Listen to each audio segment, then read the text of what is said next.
चलिए स्टार्ट करें। तो चलिए यहाँ पर स्टार्ट करते हैं। पहला क्वेश्चन आपके सामने दिया गया है कि उत्तर प्रदेश की सबसे लंबी नहर कौन सी है।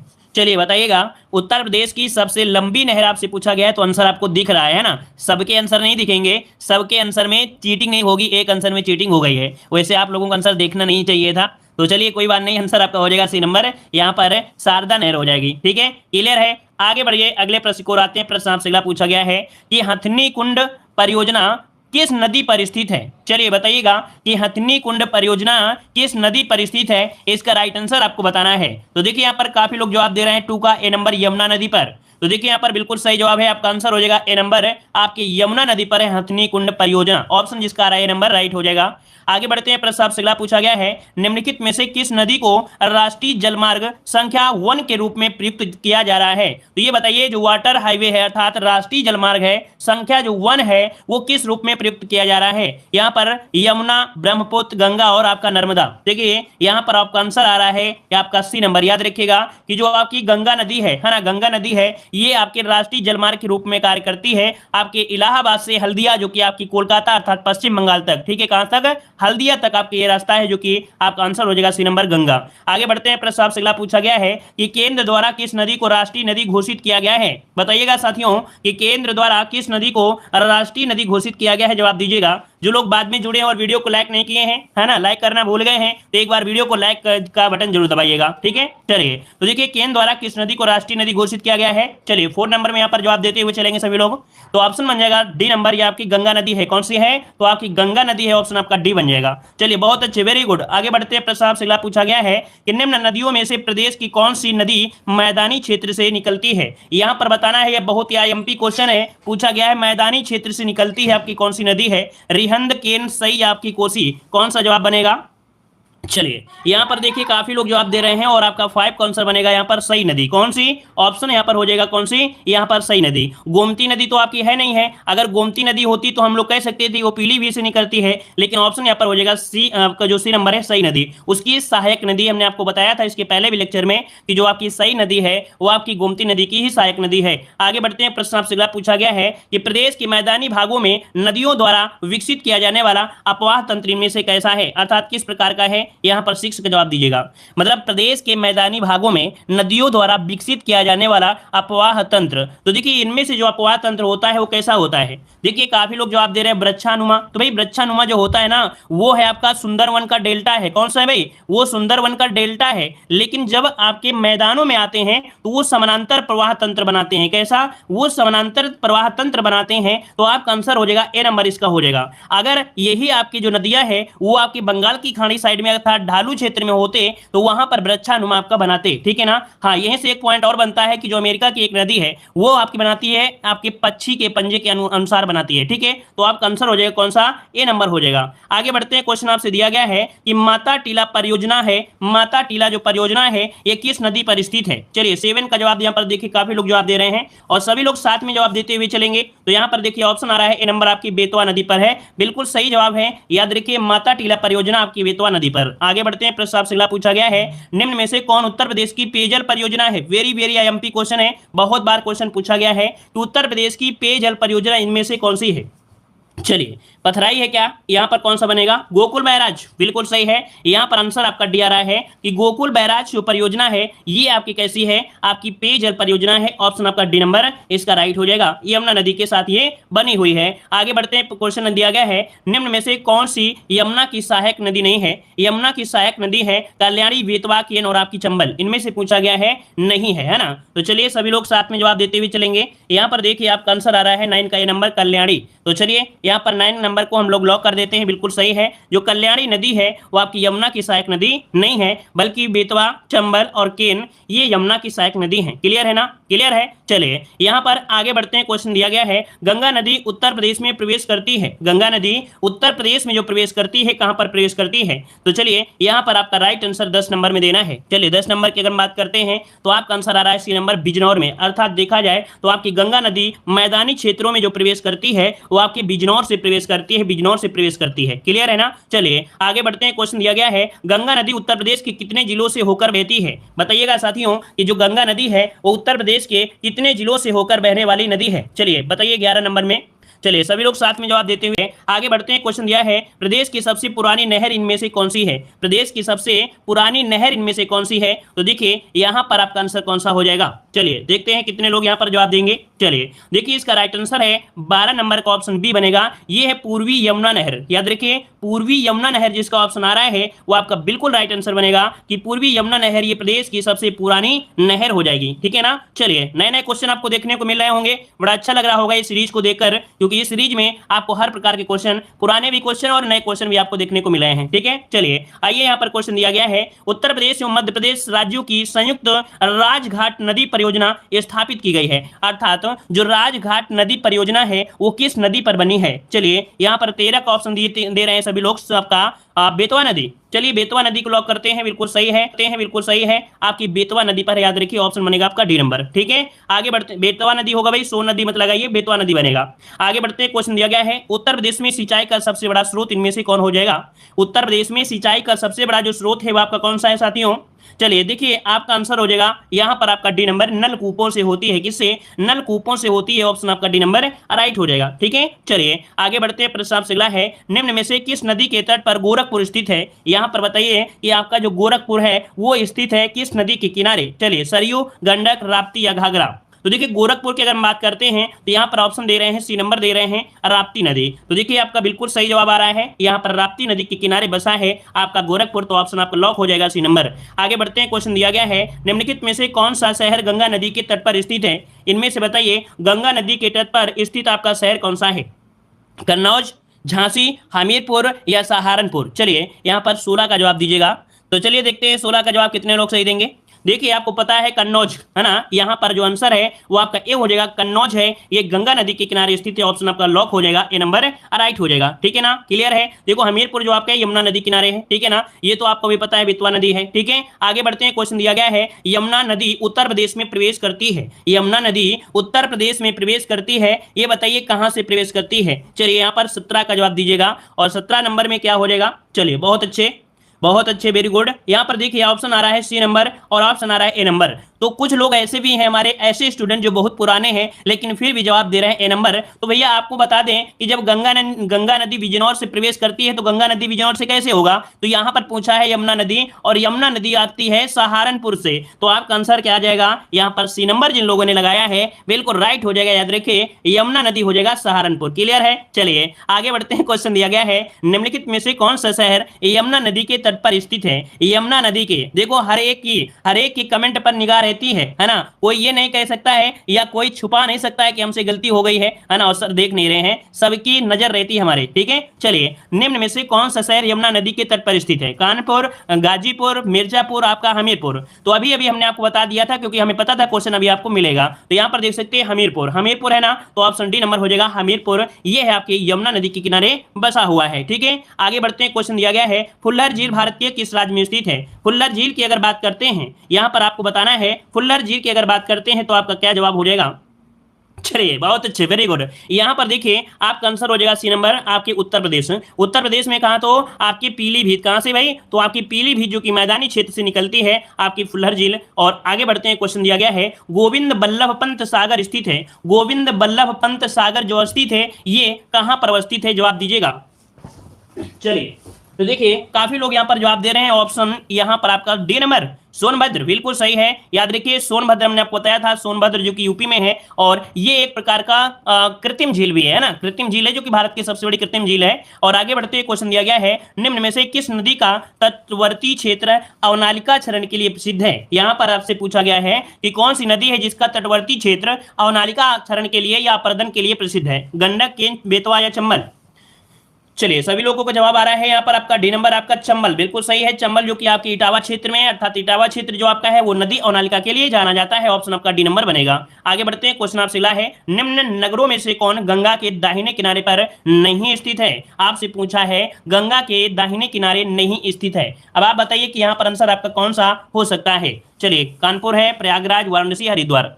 देखिए 22 का कुछ लोगों ने जवाब दिया है और सभी लोग साथ में जवाब देते हुए चलेंगे। यहाँ पर वाराणसी, अर्थात यहाँ पर जो आंसर है आपका सी नंबर वाराणसी, ये दाहिने किनारे पर नहीं है, आपके बाएं किनारे पर है। तो ऑप्शन क्या हो जाएगा? यहाँ पर सी नंबर हो जाएगा। आगे बढ़ते हैं, क्वेश्चन आपसे अगला पूछा गया है, यमुना नदी प्रदेश के कितने जिलों से होकर बहती है? यमुना नदी प्रदेश के कितने जिलों से होकर बहती है? 23 का जवाब देना है। चलिए 23 क्वेश्चन देना है, मतलब 23 नंबर का जवाब देना है और एक भी क्वेश्चन छूटेगा नहीं है। आगे बढ़ते हैं, क्वेश्चन दिया गया है, रामगंगा और गंगा नदी का संगम कहां पर है? रामगंगा और गंगा नदी है, जिनका संगम है वो आपके कहां पर है? तो चलिए यहां पर जवाब दीजिएगा। चलिए देखो, रामगंगा और गंगा नदी का संगम मिलता है, आपका आंसर यहां पर देख सकते हैं, कन्नौज के निकट मिलता है। ऑप्शन डी हो जाएगा, कन्नौज के निकट हो जाएगा। ठीक है, चलिए आगे बढ़ते हैं, क्वेश्चन आपसे अगला पूछा गया है, निम्नलिखित में से कौन नदी उत्तर दिशा में नहीं बहती है? उत्तर दिशा में नहीं बहती है, सरयू, गंडक, घाघरा या राप्ती?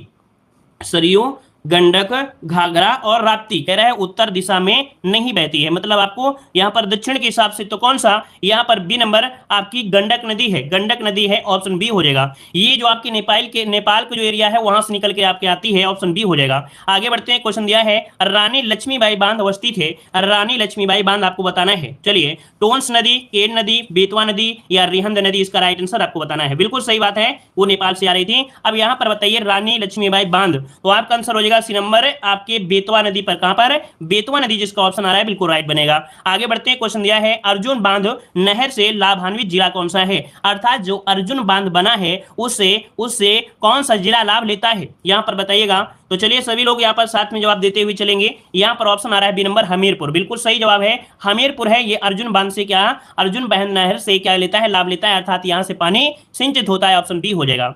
आगे बढ़ते हैं, क्वेश्चन आपसे अगला है, निम्न में से कौन सा बांध बेतवा नदी पर बनाया गया है? बेतवा नदी पर पूछा गया है, रिहंद बांध, शारदा बांध, राजघाट बांध या लवकुश बांध? चलिए यहां पर जवाब आ रहा है ऑप्शन सी नंबर। चलिए वेरी गुड, यहां पर आंसर आ रहा है राजघाट बांध, मतलब आपका जो आंसर है सी नंबर हो जाएगा कि जो बेतवा नदी पर बनाया गया है वो आपका राजघाट है, ऑप्शन आपका सी हो जाएगा। आगे बढ़ते हैं, क्वेश्चन आपसे लग दिया है, परीक्षा बांध किस नदी पर स्थित है?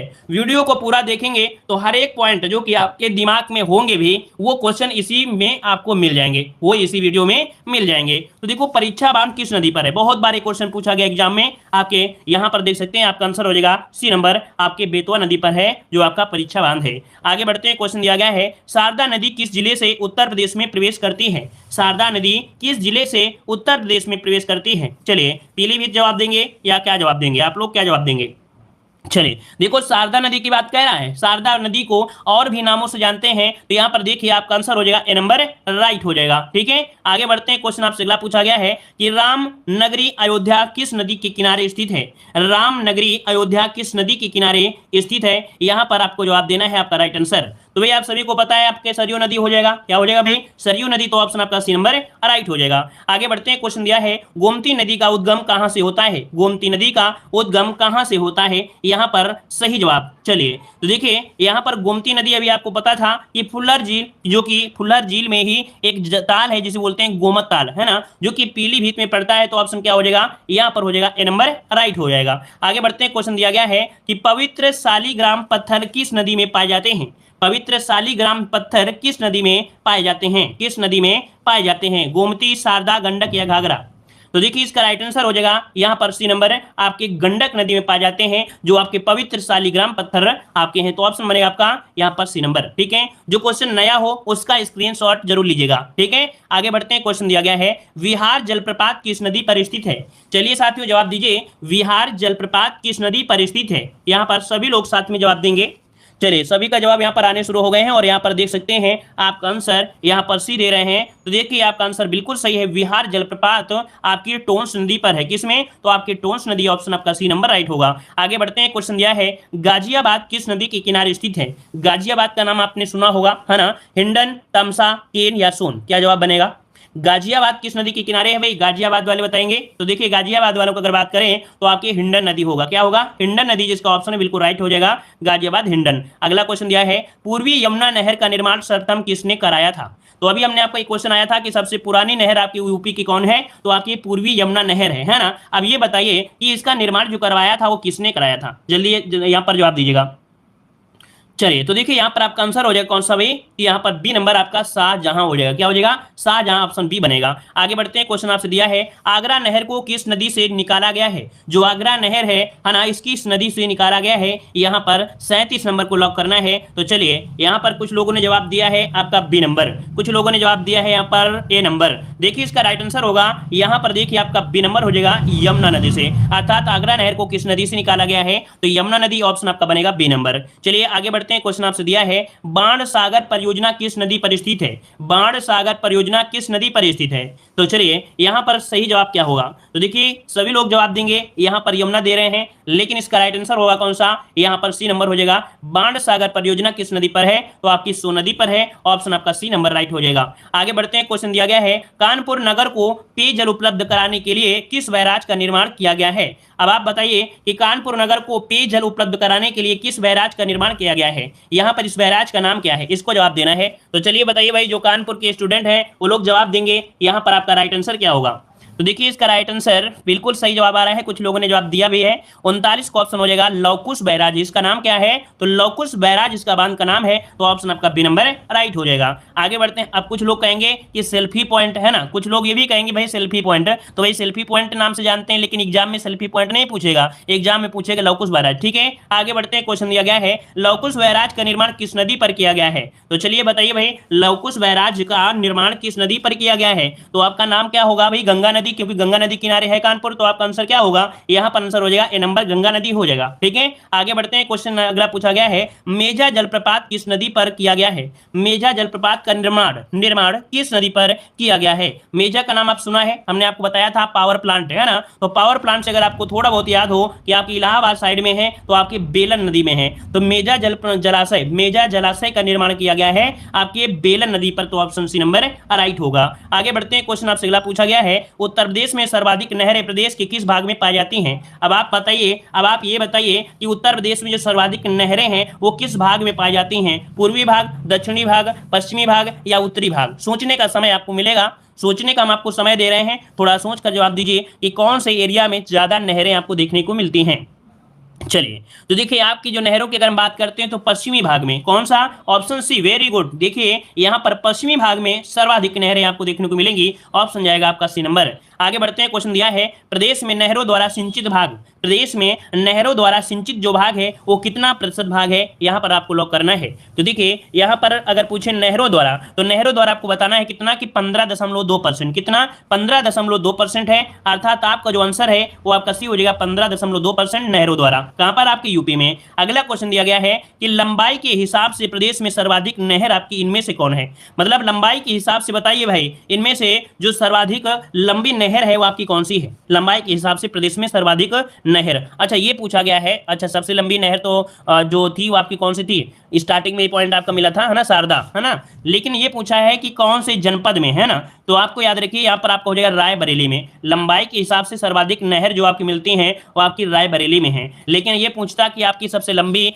जो आपकी कौन सी है नहर, तो आपकी शारदा नहर हो जाती। कौन? शारदा नहर हो जाती। यहाँ पर जिला मतलब पूछा गया है कहाँ पर है, तो जिला में आपकी लंबी लंबी नहरें हैं। आगे बढ़ते हैं, क्वेश्चन दिया है प्रदेश में नलकूपों द्वारा सिंचित क्षेत्र पूछा गया है। प्रदेश में नलकूपों द्वारा सिंचित क्षेत्र पूछा है, तब आपको आंसर लॉक करना है, यहाँ पर सी नंबर होगा। क्या होगा भाई? C number. मतलब देखा जाए जो सर्वाधिक होती हैं 74.9%। देखिए अब यहाँ पर डिजिट जो आपको दे दिया है लगभग पास में दे दिया है, जो कि आपको थोड़ा सा दिक्कत कर सकती थी है ना, तो याद रखिए 74.9% ये नलकूपों द्वारा आपका सिंचित क्षेत्र है आपके उत्तर प्रदेश में। आगे बढ़ते हैं, क्वेश्चन आपसे दिया गया है भाई, गुड इवनिंग सभी को, गुड इवनिंग सभी को, गुड इवनिंग। अगला क्वेश्चन दिया गया है प्रदेश में रेन हार्वेस्टिंग व रिचार्ज नीति लागू की गई थी। प्रदेश में रेन हार्वेस्टिंग व रिचार्ज नीति कब लागू की गई? तो एक नया क्वेश्चन आपको मिला है, नोट करिएगा 2001। क्या? 2001 ऑप्शन आपका ए नंबर हो जाएगा, 2001 हो जाएगा। आगे बढ़ते हैं, क्वेश्चन दिया गया है कि देश में नलकूपों द्वारा सर्वाधिक संचित क्षेत्रफल है, ये आपकी कहां पर मिलता है?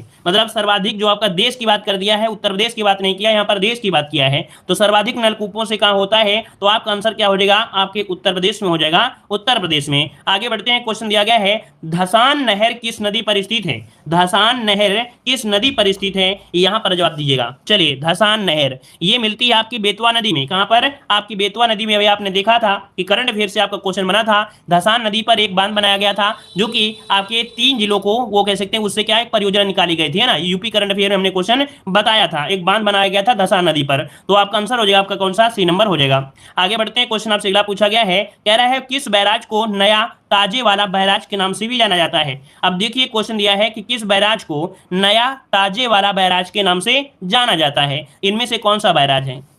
चलिए कौन सा हो जाएगा, तो देखिए इसका राइट आंसर हो जाएगा आपका हाथनी कुंड बैराज। कौन है, हाथनी कुंड बैराज को नया ताजे वाला बैराज के नाम से भी जाना जाता है। ठीक है, चलिए आगे बढ़ते हैं, क्वेश्चन आपसे अगला पूछा गया है, यहां पर दिया है केन नहर संयुक्त परियोजना है। केन नहर अर्थात जो केन नहर संयुक्त परियोजना है वो किसके किसके बीच है। तो ये आपको पता है कि उत्तर प्रदेश में तो केन नहर है ही है, जो कि चिल्ला घाट के पास जाती है यमुना में, है ना। तो इसका आपका आंसर हो जाएगा कौन सा, तो आंसर हो जाएगा उत्तर प्रदेश और मध्य प्रदेश की संयुक्त परियोजना है। तो आंसर हो जाएगा आपका डी नंबर है, उत्तर प्रदेश और मध्य प्रदेश, उत्तर प्रदेश मध्य प्रदेश की ये संयुक्त परियोजना है। आगे बढ़ते हैं, क्वेश्चन आपसे अगला पूछा गया है, उत्तर प्रदेश में सर्वप्रथम नलकूपों का प्रयोग शुरू हुआ था। उत्तर प्रदेश में सर्वप्रथम नलकूपों का जो प्रयोग शुरू हुआ था वो कहां पर शुरू हुआ था। 51 को ऑप्शन लॉक करिए जल्दी से।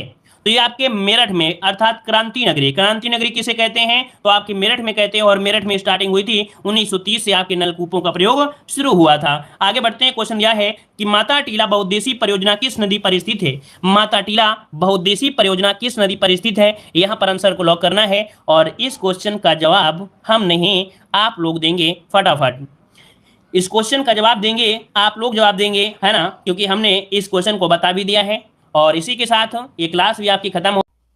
साथ ही दोस्तों वीडियो एग्जाम की बेहतर तैयारी करने के लिए आप लोग हमारे ऐप से जुड़ सकते हैं। ऐप का नाम है देव जीके ट्रिक, प्ले स्टोर में है, डाउनलोड करके यहाँ पर देख सकते हैं उत्तर प्रदेश की ऐसी PDF आपकी है जो एक बार आप पढ़ लेंगे तो पूरे के पूरे क्वेश्चन जो आपके हैं वो ऑब्जेक्टिव इसमें से लगा सकते हैं। हर एक चीज़ यहाँ पर आपको दिया गया है।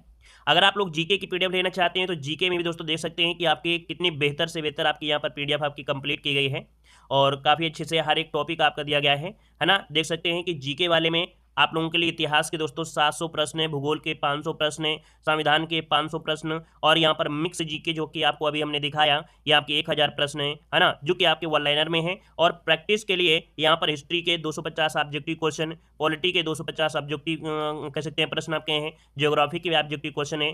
10 प्रैक्टिस सेट होंगे जो कि आपके जिसमें से 50 क्वेश्चन आपके होते हैं, तो 250 समझिए कि आपका 10 प्रैक्टिस सेट भी आपको दिए गए हैं। यहाँ पर आपका स्टैटिक जीके और थ्योरी भी आपको इसी में आपको दी जा रही है। तो दोस्तों आप लोग यहाँ पर हमारी जो वीडियो एग्जाम के कोर्स हैं, जहाँ पर कंप्लीट हिंदी का कोर्स भी है जिसे आप लोग मात्र 99 रुपये में ले सकते हैं। बहुत कुछ यहाँ पर आपको दिया गया है हिंदी में, और ऑब्जेक्टिव क्वेश्चन भी हैं। यहाँ पर देख सकते हैं सामान्य ज्ञान जिसमें से 5000 क्वेश्चन लगभग आपके हैं, इसी में वन लाइनर भी हैं, और आपका प्रैक्टिस के लिए आपके ऑब्जेक्टिव भी रखे गए हैं। और यहाँ पर यूपी जी के दोस्तों देख सकते हैं कंप्लीट यूपी जी के, जिसमें आपको यहाँ पर थ्योरी भी होगी और आपके यहाँ पर कह सकते हैं ऑब्जेक्टिव क्वेश्चन भी यहाँ पर हैं। और इतना अगर आप पढ़ लेते हैं तो दोस्तों काफ़ी अच्छा आपका स्कोर यहाँ पर हो सकता है। बहुत ही कम आपकी रेट रखी गई दोस्तों, और PDF में कंटेंट बहुत ज़्यादा है। तो आप लोग हमारे ऐप से जुड़ सकते हैं, डाउनलोड कर सकते हैं, ठीक है, और बेहतर तैयारी कर सकते हैं। ठीक है, धन्यवाद।